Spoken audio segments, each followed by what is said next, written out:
అయితే ముఖ్యమంత్రి కేసీఆర్ అయితే కేసీఆర్ భవనాలు కడతారు తప్పితే నువ్వేడా భవనం కడతావు? నువ్వు భవనం కట్టాను కదా బీసీల రాష్ట్రానికి. రాష్ట్రం తీసిపెట్టి పక్కకు పెడదాం. ఈ హుజురాబాద్ నియోజకవర్గంలో మండల్ హెడ్ క్వార్టర్లలో ఏ ఒక్క బీసీ భవనం అన్నా నువ్వు కట్టింది నాకు చూపిస్తావా? ఒక్క బీసీ భవనం నువ్వు కట్టింది చూపిస్తావా? నువ్వు బీసీల మీద ఏదో బాగా ప్రేమ ఉందని చెప్తున్నావు.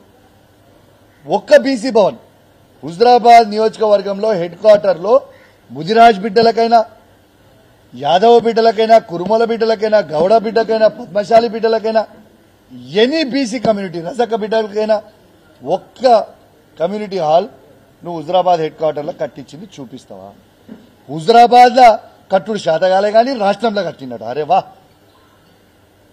సిగ్గు లేకుండా మంది పుట్టిన బిడ్డలు నాకు పుట్టిరని చెప్పుకుంటున్నట్టు ఈటల రాజేందర్ గారి వ్యవహారం అట్లా ఉంది.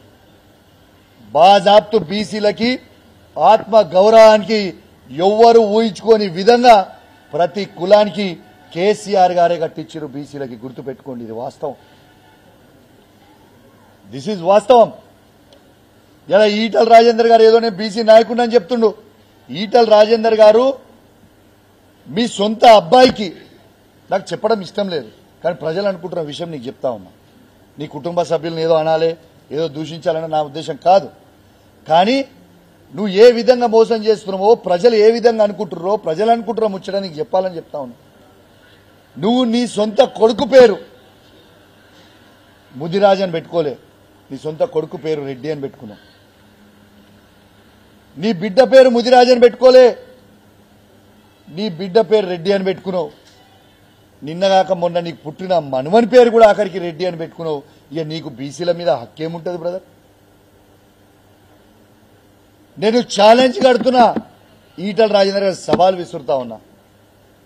కమలాపూర్ పట్టణం నుంచి ఆయన ముదిరాజ్ సోదరులు ఆయన ముదిరాజ్ చుట్టాలని ఇంటికి పిలిచి నువ్వు ఏనాడైనా నీ డైనింగ్ టేబుల్ మీద కూర్చోబెట్టి ఒక్కరోజన్నా భోజనం పెట్టినవా చెప్పు? ఏ ఒక్క ముదిరాజ్ బిడ్డకైనా మీ చుట్టాలని తీసుకొచ్చి భోజనం, వాళ్ళ ఇంటికి వస్తే చీడ పురుగులు చూసినట్టు చూసి వాళ్ళని బయటకు పంపించినావు. ఇది వాస్తవం కాదా? లేదో నేను హుజురాబాద్లో బాగా చేస్తా, బాగా పోతా అని మాట్లాడుతున్నావు. నువ్వు చేసింది ఏంటిది? నువ్వు పోయేది ఏంటిది? ఇక మధ్యలో మాట్లాడుతుండు బండి సంజయ్, కౌశిక్ రెడ్డి కలిసి తిరిగిర్రు, నా మీద కుట్ర చేస్తురు. అరే పిచ్చోడా ఈటల రాజేందర్, బండి సంజయ్ ట్రాప్లో నువ్వు అడ్డావు. బండి సంజయ్ ట్రాప్లో కౌశిక్ రెడ్డి పడడరా బాబు, గుర్తుపెట్టుకో. బండి సంజయ్ ట్రాప్లో నువ్వు అడి ఆగమాగమైతున్నావు నువ్వు, నేను కాదు. అభివృద్ధి కార్యక్రమానికి నా నియోజకవర్గంలో ఎవరు వచ్చినా, బండి సంజయ్ వచ్చినా, రేవంత్ రెడ్డి వచ్చినా, శ్రీధర్ బాబు గారు వచ్చినా, పొన్నం ప్రభాకర్ గారు వచ్చినా, ఎవరు వచ్చినా నా నియోజకవర్గానికి ఖచ్చితంగా బాధ్యత కలిగా శాసనసభ్యునిగా బరాబర్ పోతా నేను అభివృద్ధికి. నేను ప్రజలు ఎన్నుకుర్రీడా? నువ్వు ఏంటిదో మాట్లాడి నీ కడుపులో విషయం పెట్టుకొని నువ్వు మాట్లాడుతూ ఊకొమ్మ. మరి పక్కనున్న మానకొండూరులో కూడా కవంపల్లి సత్యనారాయణరావు గారు, బండి సంజయ్ గారు తిరిగిరు. మరి చొప్పదండిలో కూడా మేడిపల్లి సత్యం, బండి సంజయ్ గారు తిరిగిరు. ఇది రాజకీయం కాదు, అభివృద్ధి కార్యక్రమం కోసం తిరిగిన. అంటే వాళ్ళు కూడా బీజేపీలోకి పోతున్నారన్నట. మరి నువ్వు నాకు చెప్పు, ఇంత పెద్ద మాటలు మాట్లాడినావు. మరి ఒక 2 days బ్యాక్ ఇగో చూడు, ఈటల రాజేందర్ గారు బట్టి విక్రమార్కతో కలిసి ఓ ప్రోగ్రామ్ అటెండ్ అయ్యిండు. బట్టి విక్రమార్క కార్లో వేరు. మరి నువ్వు కాంగ్రెస్ పార్టీలో పోతున్నావా? మరి అంటే నువ్వు చేస్తున్నావు సంసారం, ఎదుటోడు చేస్తావు వ్యభిచారమా? అసలు నేను ఒకటే అడుగుతున్నా. మరిగో పొంగులేటి శ్రీనివాసరెడ్డి గారు, పొన్నం ప్రభాకర్ గారు, బండి సంజయ్ గారు కార్యక్రమంలోకి వచ్చిర్రు. మరి దీన్ని ఏమంటావు? అసలు నువ్వు ఏం మాట్లాడతావో ఇగో బండి సంజయ్ గారు, మేడిపల్లి సత్యం గారు, ఇదిగోండి సేమ్ మేడిపల్లి సత్యం గారు. మరి రాజేందర్ గారు, మీరు దీవన్నిటికీ కూడా మీరు జవాబు చెప్పాల్సిన అవసరం ఉన్నది కదా.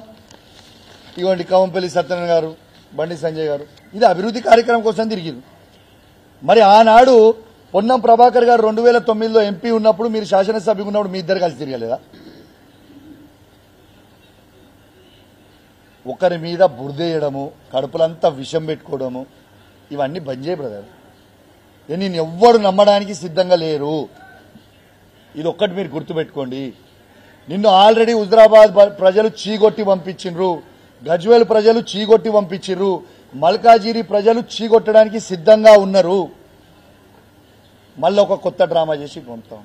ఎంత సిగ్గుచేటంటే, నేను పెద్ద నాయకుడిని, హుజరాబాద్ ప్రజలు నన్ను రమ్మంటున్నారు అని ప్రతి ఊరికి 25,000 రూపాయలు పంపించి బండ్లు ఇచ్చి రానైనా మీ దండం పెడతా పంచాను జరన్న వచ్చి హుజరాబాద్కి రమ్మని అన్నారు. నా ఇంటి కూడా ధర్నా చేసి యాక్షన్ చేయరి అని చెప్పి ఊరికి 25,000 రూపాయలు నువ్వు పంపితే కూడా, ఊరికి 25,000 రూపాయలు నువ్వు పంపితే కూడా నీకు వచ్చింది ఎందుమని? పట్టుమని 200 మంది కూడా లేరా. ఆ 200 మందికి ఇక్కడ కూర్చున్నంత మంది కూడా లేరు. దానికి టేబుల్ మీద ఎక్కి మాట్లాడతాను.